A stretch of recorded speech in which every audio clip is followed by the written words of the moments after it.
My Mother at 66 by Kamala Das. So what does the name signify? Actually जब हम ये name पढ़ रहे हैं, this is the name of a poem which is there in class +2 in CBSE syllabus. So while we read the name, हमें ये बिल्कुल एकदम से समझ में आ जाता है that this poem is basically related to a mother who is 66 years old. Now this poem has been written by Kamala Das. Hello and once again welcome to my info zone. So today we are going to take up the very first poem of class 12. Now My Mother at 66. इस poem को start करने से पहले थोड़ा सा हम देखेंगे कि जो कमला दास हैं वो इस पोएम के थ्रू हमें क्या समझाना चाहते हैं. जैसे मैंने पिछली वीडियो में भी कहा था, when we are here at this level, जब हम 10th या +2 में होते हैं तो जो भी हमारे सिलेबस का पार्ट होता है वो इसलिए होता है so that we become aware of the reality of our life. हम सोसाइटी में रहने की कुछ प्रैक्टिकलिटीज़ जो हैं वो सीख सकें, दूसरों से कम्युनिकेट करना सीख सकें और बेसिकली हमारी फैमिली, सोसाइटी या हमारी कम्युनिटी से हमारा रिलेशन कैसा होना चाहिए, क्या चीज़ें हमारे माइंड में होनी चाहिए, उन चीज़ों की नॉलेज देने के लिए हमारे सिलेबस में चीज़ें जो हैं इंक्लूड की जाती हैं. So this is one of the poems by Kamala Das in which she has explored a loving relationship between her and her mother. इसमें वो समझाना चाहती हैं that now when her mother is 66 years old, तो उनको एकदम से देखने से कमला दास को ही समझ आता है that she is getting very old, day by day उनकी हेल्थ जो है डाउन होती जा रही है. तो अब उनको ऐसा लगता है that no much time is left कि जब she will not be having her mother in her life. बहुत जल्दी जो है she is going to be dead क्योंकि old age है, ill health है और वो उनमें किसी भी तरह की कोई एनर्जी बाकी नहीं रह गई है. सो हम जब भी पोएम स्टार्ट करते हैं we have to understand the explanation word by word. So the first stanza is, driving from my parents' home to Cochin last Friday morning, I saw my mother beside me, doors, open mouth, her face ashen like that of a corpse. Now this first stanza which we have gone through, उसे explain करने से पहले थोड़ी सी चीज़ें उसमें समझते हैं. First of all this poem my mother eight 66, this is a lyrical idiom. Poem में जब भी किसी पोएटिक पीस को लिरिकल आइडियम कहा जाता है, it means that particular poem is having a very strong feeling of the poet itself. जैसे कि ये पोएम कमला दास द्वारा लिखी गई है and whatever she is saying in the poem, that is about her real mother. वो अपनी मदर के लिए अपनी real feelings, real love and real fear को जो है एक्सप्लोर कर रही हैं और उसको एक्सप्लेन कर रही हैं. Next word is doze. Doze means sleeping. Then ashen. Ashen means pale due to illness और fear. Now again we come to the stanza. Stanza is, driving from my parents' home to Cochin last Friday morning. Now in the very first line it is clear that she is driving from her parents' home. Parents' home means वो कहीं बाहर से आई हैं, अपने parents के साथ नहीं रहती हैं और अब वो जो है वहाँ से वापस जाने की तैयारी कर रही हैं. And it is the thing related to last Friday morning. I saw my mother beside me. Now basically जब वो ये कह रही हैं कि मैंने अपनी मदर को देखा अपने साइड पर बैठे हुए, तो वो किसी कार में या 4 व्हीलर में ट्रैवल कर रही हैं. Dose, sleeping, open mouth. उनकी मदर जो है ओल्ड एजिड होने की वजह से थोड़ा सा उनका मुंह खुला हुआ है. Her face ashen like that of a corpse. Now ashen I have already told you कि जब उनके मदर की तरफ वो देखती हैं, उनका फेस देखती हैं, the face is looking very पेल. अब ये फेस पेल होने के 2 रीज़न्स हो सकते हैं. First one might be the illness क्योंकि वो ओल्ड एजिड है, उनकी हेल्थ ठीक नहीं रहती इस वजह से. सेकेंड इज़ फियर क्यों है उनको, और वो अपने ही वर्ल्ड में कहीं पर लॉस्ट है. मे बी शायद वो ड्रीम में भी यही देख रही हैं कि उनकी बेटी उनसे दूर जा रही है. That's why her face is looking very pale. In this stanza we are having another word, corpse. Corpse means a dead body. ऐसा लग रहा है कि ओल्ड एज की वजह से उनकी बॉडी में, उनके फेस पर कहीं पर भी कुछ एनर्जी नहीं बची है. It is just looking like a lifeless dead body. That's why the word corpse has been used over here. Now we will be coming to the next stanza. Second stanza is, and realized with pain that she was as old as she looked, but soon put that thought away and looked out at the young trees sprinting the married children spilling out of their homes. Now we come to the explanation of stanza 2. इसमें जो words हैं sprinting, running very fast, merry, happy, and spilling means coming or rushing out, किसी जगह से तेज तेज बाहर निकलना. Now once again coming to the stanza, she says, and realized with pain that she was as old as she looked, but soon put that thought away and looked out at young trees sprinting, the married children spilling out of their homes. Now here the poetess says कि अपनी mother की तरफ देखकर, उनकी old age को देखकर और उनके जाने के थॉट को लेकर वो बहुत ही ज़्यादा जो है डिसअपॉइंट हो रही हैं, उनमें एक बहुत ही ज़्यादा सैडनेस की फीलिंग आ रही है. So to put that thought away, the reality is approaching her. जो चीज़ है वो बढ़ती आ रही है ओल्ड एज होने के साथ साथ, उनकी मदर से जो उनकी सेपरेशन की रियलिटी है वो बहुत जल्दी उनके सामने आ जाएगी. बट अभी वो कुछ टाइम के लिए इस चीज़ को अपने माइंड से बाहर रखना चाहती हैं, और वो कहती हैं कि इस चीज़ को अपने माइंड से बाहर रखने का तरीका उनको ये लगा कि उन्होंने जब गाड़ी से बाहर देखा तो उनको ट्रीज़ जो हैं गाड़ी की स्पीड के साथ साथ भागते हुए नज़र आ रहे हैं. So whenever we travel, आपने भी देखा होगा कि जो ट्रीज़ रोड पर लगे होते हैं ऐसा लगता है कि हम वहीं खड़े हैं and the trees are moving. जो ट्रीज़ हैं वो अपनी जगह से भाग भाग कर जा रहे हैं. और साथ के साथ उन्होंने देखा कि मैरी चिल्ड्रन मीन्स जो हैप्पी चिल्ड्रन है, they are spilling out of their homes. बच्चे जो हैं वो भाग भाग कर अपने घरों से बाहर निकल रहे हैं. Now when we take these two things in the stanza, young sprinting trees and married children, these two things signify life, energy, enthusiasm and youth, very much contrary to the old age and ill health of poetess mother. तो अपनी mother की गिरती हुई health और बढ़ती हुई उम्र से ध्यान हटाने के लिए उनको दो चीज़ें दिखी हैं. ट्रीज़ जो कि भाग रही हैं एनर्जी से और लाइफ से फुल है, एंड सेकंड मैरी चिल्ड्रन जो खुशी खुशी नाचते हुए एनर्जी से भरे हुए घरों से बाहर निकल रहे हैं. Now we come to the third stanza. But after the airport security check, standing a few yards away, I looked again at her wan pale as a late winter's moon. Now this stanza is having a very important thing, that is late winter's moon. Now she is comparing her mother's face to the late winter's moon.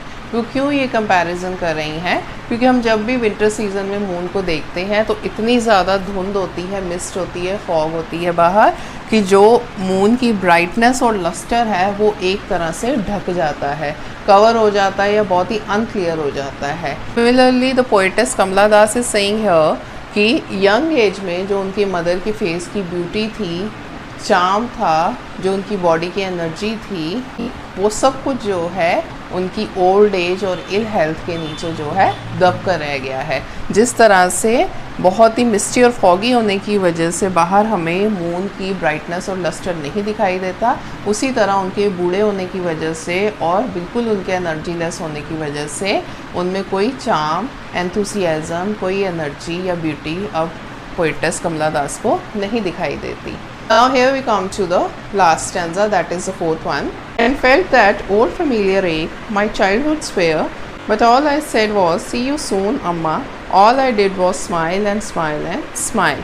Now in this stanza we are having two words. Ache, I guess all of you must know, pain, dard, and familiar means old or known, means कुछ ऐसी चीज़ जो पहले से ही आपको जानी पहचानी लगती है. Now she says in the stanza, and felt that old familiar ache, my childhood's fear. वो कहती हैं कि अपनी मदर को इस तरह से ओल्ड एज में जाते हुए और अपने से दूर होते हुए देखने से ऐसा लग रहा है जैसे उनकी बचपन की जानी पहचानी दर्द जो है, उनके बचपन का जो डर है वो फिर से उभर कर उनके माइंड पर छा रहा है. But all I said was, see you soon, Amma. Now she says, वो कहती हैं कि बट मैं अपनी मदर को देखकर सिर्फ इतना ही बोल पाई, सी यू सून अम्मा. Now she is quite doubtful कि उनकी मदर इतनी ओल्ड एजड हैं और इतनी एनर्जी लेस हैं, पता नहीं नेक्स्ट विजिट पर पोएटेस कमला दास अपनी मदर से मिल भी पाएंगी या नहीं, वो अलाइव होंगी या नहीं. बट फिर भी ये वर्ड्स कहते कहते, सी यू सून अम्मा कहते कहते वो स्माइल करती हैं.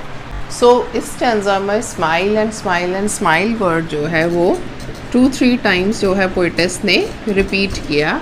अब इसका मीनिंग ये है कि वो जो है समझती हैं कि शायद वो अपनी मदर से दोबारा फ्यूचर में नहीं मिल पाएंगी, और मदर को भी कहीं ना कहीं ये डर है कि शायद वो अपनी ओल्ड एज की वजह से या डेथ होने की वजह से अपनी डॉटर को अब कभी भी नहीं देख पाएंगी। But the poetess is bidding goodbye to her mother, और साथ के साथ smile and smile and smile कहती हैं, और सी यू सून अम्मा कहने से पोइटस में और उनकी मदर में दोनों में ही एक नई उम्मीद, एक नई होप और एक नई एनर्जी जो है आ गई है। उन दोनों में ही ये होप जो है किंडल हो गई है कि शायद आने वाले टाइम में नेक्स्ट विजिट में डॉटर एंड मदर एक दूसरे को फिर से खुशी खुशी मिल सकेंगे। Now these are the things to be discussed.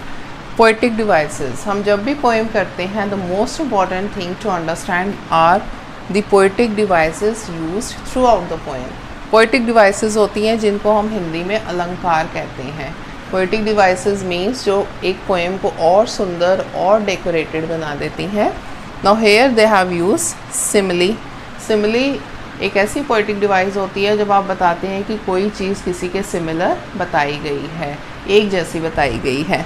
Now here they have use the simile ashen face for the corpse means dead body and mother's face as late winter's moon.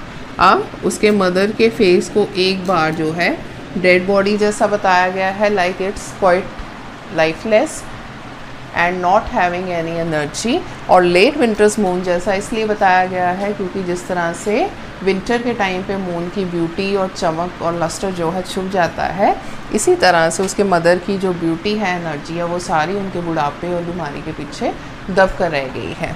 Next we come to the personification. No जब आप इसको देखेंगे, personification word जो है ये बनता है person से।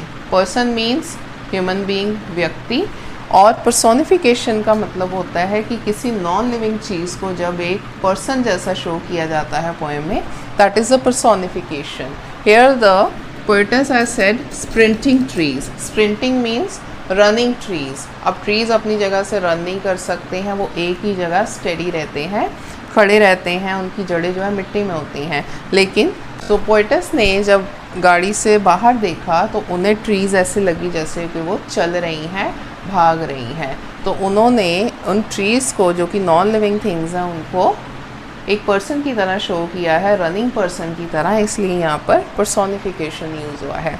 Lastly we come to the alliteration. Alliteration होता है स्टैंजा की किसी भी एक सेंटेंस में एक ही लेटर को उस वर्ड के बिगनिंग में बार बार यूज़ करना। जैसे एक ही लाइन में उन्होंने कहा था फैमिलियर, और उसी लाइन में एक दूसरे वर्ड को उन्होंने एफ से स्टार्ट किया था, दैट इज़ फियर। तो एक ही लाइन में एफ का बार बार बिगनिंग में यूज़ होना, that is the alliteration. Now coming to my point once again, मैंने कहा था कि हमारे सिलेबस में चीज़ें, चैप्टर, पोएम जो हैं इसलिए इंक्लूड किए जाते हैं so that we can relate to the life more. इसी तरह से ये पोएम है माय मदर एट 66। हम जब इस पोएम को पढ़ते हैं तो शायद एक डीप जो थॉट है हमारे अंदर भी आता है कि हमारे पेरेंट्स जो हैं हमारे बड़े होने के साथ साथ जो है ओल्ड एज में स्टेप इन करते हैं। सो ओल्ड एज के साथ बीमारियां भी आती हैं, एनर्जी भी लेस होती है, हम अपनी लाइफ में बिज़ी हो जाते हैं। लेकिन ये चीज़ ज़रूर ध्यान रखनी चाहिए कि जब हमारे ओल्ड पेरेंट्स जो हैं वो इतने फुल ऑफ एनर्जी नहीं रहते, इतने एंथुसियाज़म उनमें नहीं होता, इतनी एनर्जी नहीं होती है, तो उस टाइम पे उन्हें अपने बच्चों की यानी हमारी ज़्यादा जो है नीड होती है, क्योंकि उस वक्त उन्हें कंपनी भी चाहिए। वो अपने एज के लोगों के साथ ज़्यादा टाइम नहीं स्पेंड कर सकते क्योंकि हर ओल्ड पर्सन जो है अपनी फैमिली में रहना पसंद करता है। तो हमें अपने एल्डर्स के साथ, पेरेंट्स के साथ ज़्यादा से ज़्यादा टाइम स्पेंड करना चाहिए। जैसे यहाँ पर कमला दास को ये फियर है कि जल्दी ही उनकी मदर जो है उन्हें छोड़कर चली जाएंगी, इस तरह से ये फियर हर बच्चे में होता है कि उनके पेरेंट्स बूढ़े होने के बाद हमेशा लाइफ में उनके साथ नहीं रहेंगे। तो उस टाइम पे हमें गिल्ट होता है जब हमारे पेरेंट्स हमें छोड़ के चले जाते हैं कि हमने ज़्यादा टाइम उनके साथ क्यों नहीं स्पेंड किया। लेकिन जब हमारे पेरेंट्स ज़िंदा हमारे साथ होते हैं तो हम उन्हें फॉर ग्रांटेड लेते हैं। दिस इज़ नॉट डन, क्योंकि जब टाइम हाथ से निकल जाता है उस टाइम पे उस चीज़ को रिग्रेट करने का कोई बेनिफिट नहीं होता। उससे अच्छा है कि जब आपके पेरेंट्स आपके साथ हैं, ज़िंदा है, हेल एंड हार्टी हैं, आप उनके साथ अच्छा क्वालिटी टाइम स्पेंड कीजिए।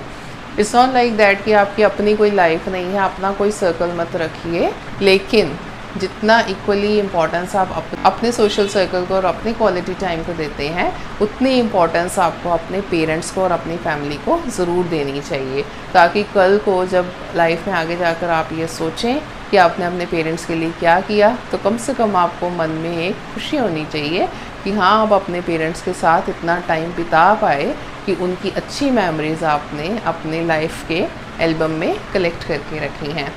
So this is it. I hope ये पोएम आपको बिल्कुल क्लियर है। इस पोएम का एक जो थॉट है, एक डीप इनर मीनिंग है, वो आपको बिल्कुल क्लियर है। Even then if you are having any problem और any doubt, then please feel free to comment me. So I'll be waiting for your comments. I need your support. Please subscribe to my channel and share my video. Thank you and have a very nice day.